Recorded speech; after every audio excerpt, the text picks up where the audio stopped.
अस्सलाम वालेकुम दोस्तों, मैं हूं माजिद मलिक और डिस्कवर द वर्ल्ड में आप सबको खुश आमदीद। नाज़रीन, हमेशा की तरह हमारी आज की वीडियो भी आप सबको काफी ज्यादा हैरत में डालने वाली है, क्योंकि आज की इस वीडियो में बात होने जा रही है पाकिस्तान के शहर लाहौर में सन 1974 में होने वाली मुस्लिम ममालिक की सबसे बड़ी मीटिंग की, जिसके बाद उस मीटिंग में शामिल होने वाले तमाम बड़े बड़े मुस्लिम लीडर्स को चुन चुन कर मार दिया गया था।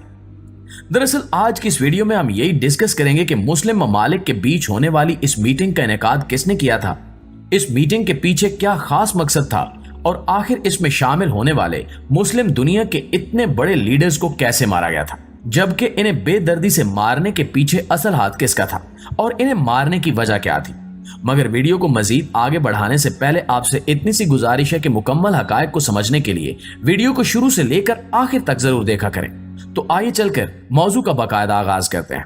दोस्तों, वैसे तो अब तक तारीख में बेशुमार मुस्लिम लीडर्स की आपस में कई छोटी बड़ी मीटिंग्स होती आई हैं, लेकिन जो मीटिंग 1974 में हुई थी, इसके बारे में जानकर आज भी दुनिया भर के तमाम मुस्लिम लीडर्स अंदर ही अंदर कांप जाते हैं। दरअसल ये 22 फरवरी सन 1974 का दिन था जब OIC यानी कि ऑर्गेनाइजेशन ऑफ इस्लामिक कॉरपोरेशन की जानिब से पाकिस्तान के शहर लाहौर में दुनिया के कई बड़े बड़े मुस्लिम ममालिक के बीच एक बहुत बड़ा सरबराही इजलास हुआ था। और उस इजलास का इनेकाद करने वाले जुल्फिकार अली भुट्टो थे, जो कि उस वक्त पाकिस्तान के प्रेसिडेंट भी कहलाए जाते थे। ये जुल्फिकार अली भुट्टो के अरूज का दौर था। उस वक्त ये लाहौर में ही अपने एक शानदार किले में रहते थे। जुल्फिकार अली भुट्टो ना सिर्फ खुद को पाकिस्तान और आलम इस्लाम बल्कि तीसरी दुनिया के रहनुमा के तौर पर भी देखते थे। दुनिया के एक मशहूर तरीन मुसन्निफ स्टैनली वॉलपर्ट ने अपनी किताब, जिसका नाम जुल्फी भुट्टो ऑफ पाकिस्तान था, में लिखा कि जुल्फिकार अली भुट्टो का इरादा सन 1977 के इंतखाबात के बाद पाकिस्तान में तीसरी दुनिया की सबसे बड़ी कॉन्फ्रेंस करवाने का था। दरअसल उस इजलास में तमाम मुस्लिम लीडर्स को इकट्ठा करने का मकसद ये था कि तमाम लीडर्स एक होकर दुनिया भर के उन दुश्मन ममालिक का डट कर सामना कर सकें जो इनको चैन से जीने नहीं देते।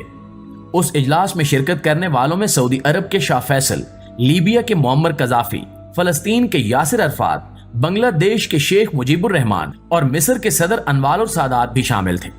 इनके आने से पूरे लाहौर में एक जश्न का समा था, क्योंकि आलमी सियासत के काफी बड़े बड़े नाम पहली बार एक साथ मिल बैठकर बातचीत करने वाले थे। लेकिन इनमें से कोई भी नहीं जानता था कि आने वाले चंद सालों में इस सरबराही इजलास में शमूलियत इख्तियार करने से इनका मुस्तकबिल कितना खौफनाक साबित होगा। ये नहीं जानते थे कि अगले कुछ ही सालों में दुनिया भर के अखबारात और टीवी चैनल्स पर इनके बेदर्दी से कत्ल होने की खबरें किस तरह नशर की जाएंगी। तो नाज़रीन, सबसे पहले बेदर्दी से कत्ल होने वालों में सऊदी अरेबिया के बादशाह शाह फैसल थे। शाह फैसल ना सिर्फ OIC के बानी थे, बल्कि ये बहुत तेजी से अपने मुल्क में समाजी जिद्दत भी लाना चाहते थे। इन्होंने 1973 की अरब और इसराइल में होने वाली जंग के दौरान तेल की पैदावार रोककर मगरबी दुनिया को यह पैगाम भी दिया था कि बेशक आले सऊद अंग्रेजों की मदद से इक्तिदार में आया हो, लेकिन ये आजादाना तौर पर तमाम फैसले लेने का अहल भी है। OIC की सरबराही कॉन्फ्रेंस के ठीक एक साल बाद 25 मार्च 1975 को शाह फैसल कुवैत से आए एक शख्स से मुलाकात कर रहे थे। इसके साथ इनके सौतेले भाई मसाद बिन अब्दुल अजीज का बेटा फैसल बिन मसाद भी शामिल था, जो बाकी कुवैती लोगों के साथ सीधा शाह फैसल के महल में पहुंचा। शाह फैसल ने उसे देखते ही पहचान लिया और अपना माथा उसके आगे किया ताकि वो इसे चूम सके, लेकिन उसने माथा चूमने की बजाय एक जेब से पिस्तौल निकाला और गोली चला दी। एक गोली शाह फैसल की ठोड़ी पर लगी और दूसरी एक कान को छूते हुए गुजर गई। शाह फैसल को फौरी तौर पर अस्पताल तो पहुंचाया गया, मगर वो ज्यादा देर जिंदा न रह सके और रास्ते में ही दम तोड़ गए। इसके बाद फैसल बिन मसाद ने अपने आप को पुलिस के हवाले कर दिया, जिसके बाद 18 जून सन 1975 को सजा में उसका सर कलम कर दिया गया। शाह फैसल के कत्ल के ठीक 5 माह बाद बांग्लादेश के बानी मुजीबुर रहमान का भी कत्ल कर दिया गया।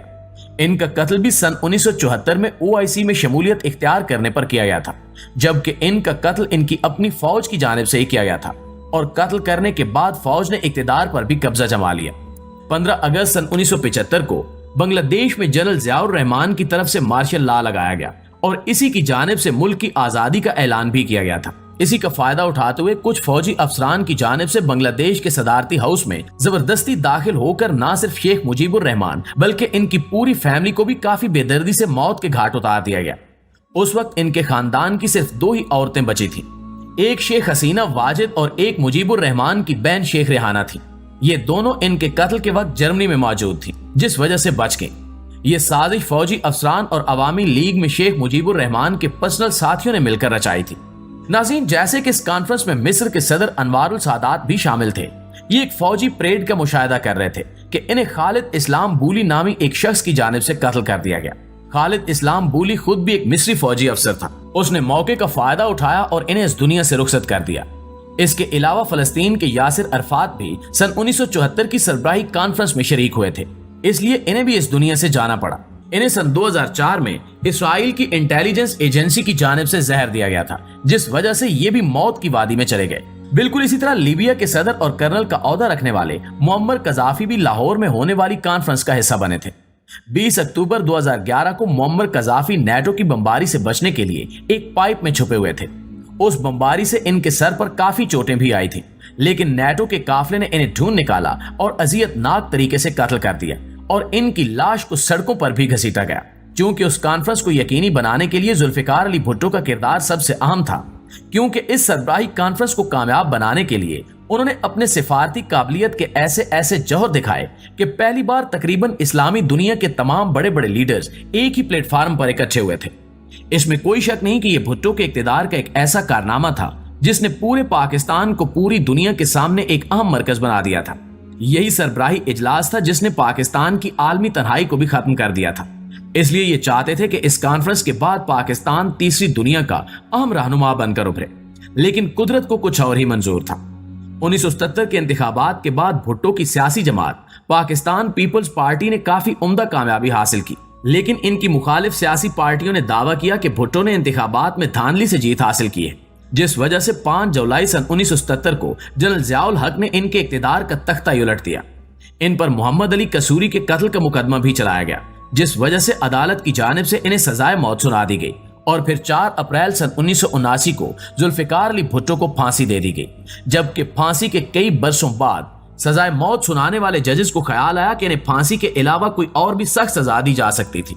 अब कहा जाता है कि इन सब मुस्लिम ममालिक के कत्ल के पीछे अमेरिका की CIA का एक बहुत बड़ा हाथ है। वो अमेरिका ही था जो लाहौर में शमूलियत इख्तियार करने वाले तमाम मुस्लिम लीडर को एक एक करके प्लानिंग के साथ मरवाता चला गया। CIA जिन लोगों के हाथों इन्हें कत्ल करवाती थी, उनका पहले ब्रेन वॉश किया जाता था ताकि वो अपने मकसद में पूरी तरह से कामयाब हो सकें। दरअसल अमेरिका डर चुका था कि अगर 1974 की मीटिंग में मुस्लिम लीडर्स एक साथ मिल गए तो इससे ना सिर्फ यूरोपियन और अमेरिकन ममालिक को एक बहुत बड़ा नुकसान होगा, बल्कि ये हमारे मुकाबले में भी आ जाएंगे और हमारा डट कर मुकाबला कर सकेंगे। इसलिए आइंदा तमाम मुस्लिम लीडर्स को खबरदार करने और इन्हें डराने के लिए अमेरिका की जानिब से एक ट्रेलर दिखाया गया था कि आइंदा अगर कभी किसी इस्लामिक लीडर ने गलती से भी एक साथ मिलकर ऐसी मीटिंग करने की कोशिश की तो उसका भी वही हाल होगा जो बाकी लीडर्स का हुआ था।